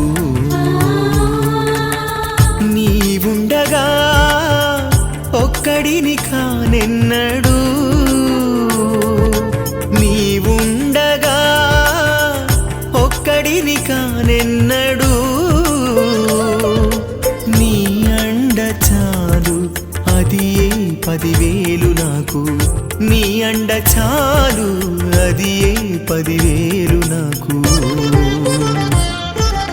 ఆరాధనా ఆరాధనా ఆరాధనా ఆరాధనా, నాకున్న సర్వమనికే ఆరాధనా, నాకున్న దైవమనికే ఆరాధనా. అన్నిటిలో అధికముగా ఆరాధించేద నా ప్రభుని.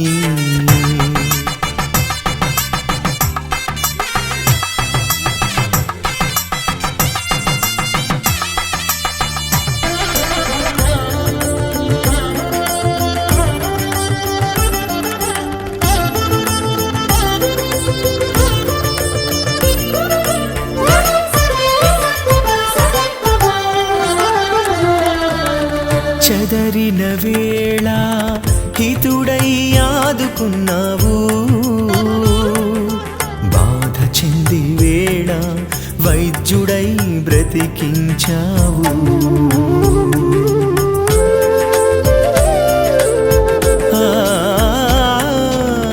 చెదరిన వేళ హితుడై ఆదుకున్నావు, బాధ చెంది వేళ వైద్యుడై బ్రతికించావు.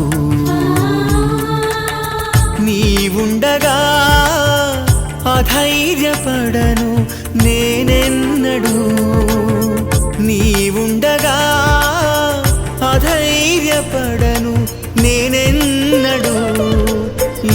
బాధలోనైనా నీ తోడు 10,000, ఏ బాధలోనైనా నీ తోడు 10,000.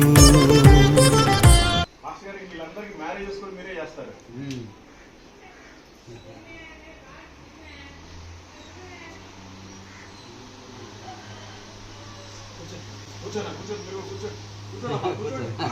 అసలే లేదు పాస్టర్ గారు ఎట్లాగో మీ పాస్టర్ గారే, మేమంతా మీకు సహోదరులు అంతే. అన్నం తినేసి పర్లేదు, మీరు తినేదాకా ఉంటాంలే, మాకే పనులే ఉండవు. పండి అన్ని వదిలేసాం పనులు. ప్రతి మనిషికి మేము ఎక్కడి వారమో ఎవరికెవరికి తెలియదు ప్రభా, మరి నాకైతే ఎవరికి తెలియదు ప్రభా, నేను కూడా వారికి తెలియదు ప్రభా. అయినా మీ కృపను బట్టి ప్రభావ, మీ ప్రేమను సూత్రాన్ని ఇక్కడ కలిపారు, మీకు స్తోత్రాలు, మీకు వందనాలు ప్రభా. అయినా ఐజాక్ బ్రదర్ని బట్టి ప్రభావ ఇక్కడికి నడిపించారు, మీకు స్తోత్రాలు, మీకు వందనాలు ప్రభా. మరి గత కాలంలో ప్రభావ నన్ను ఒకసారి పిలిచారు, మరి నాకు రాను వీలు కాక ప్రభావ నేనే నిన్న ఫోన్ చేసినైనా ఈరోజు ఇక్కడికి రావడం జరిగింది. మీరు అద్భుతంగా జరిపించారు, మీకు స్తోత్రాలు, మీకు వందనాలు ప్రభా. ఇదిగోనైనా మంచి భోజనాన్ని పెట్టారు ప్రభా, ఈ ఇంటిని మీరు జ్ఞాపకం చేసుకోండి. గిన్నెడు చన్నీళ్ళు ఇస్తేనే మర్చిపోని మీరు ప్రభు అద్భుతమైన భోజనాన్ని పెట్టారు. ఈ ఇంటిని ఆయన పేరు మీరు జ్ఞాపకం చేసుకోండి. ఇక్కడ ఉన్న ప్రతి వ్యక్తిని మీరు జ్ఞాపకం చేసుకోండి ప్రభా. ఏదో ఒక నామకార్థంగా కాకుండా ప్రభా, మీకోసం ఆయన రోషము కలిగిన ఆయన పౌరుషంగా జీవించే భాగ్యాన్ని ప్రతి ఒక్కరికి మీరు దయచేయండి.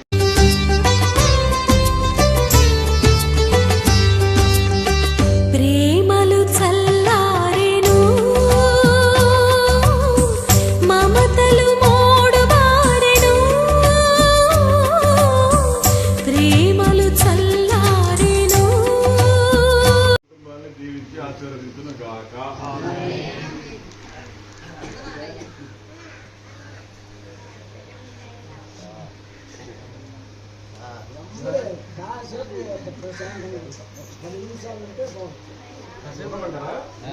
అలా బిర్యానీ ఉండండి అయితే వస్తాం, మళ్ళీ ఎప్పుడైనా ఫోన్ చేయండి, వస్తాం. అది జనాలంతా వచ్చినప్పుడు పిలవండి. మేము ఫస్ట్ మొన్న ఫోన్ చేశాను, అప్పుడు ఉదయ దగ్గర ఉన్నాను, రాలేదు. చర్చి 3 రోజులు మీటింగ్ పిలిపియాలనే ఫోన్ చేశాను. వస్తాం, ఈసారి వస్తాం. మమతలు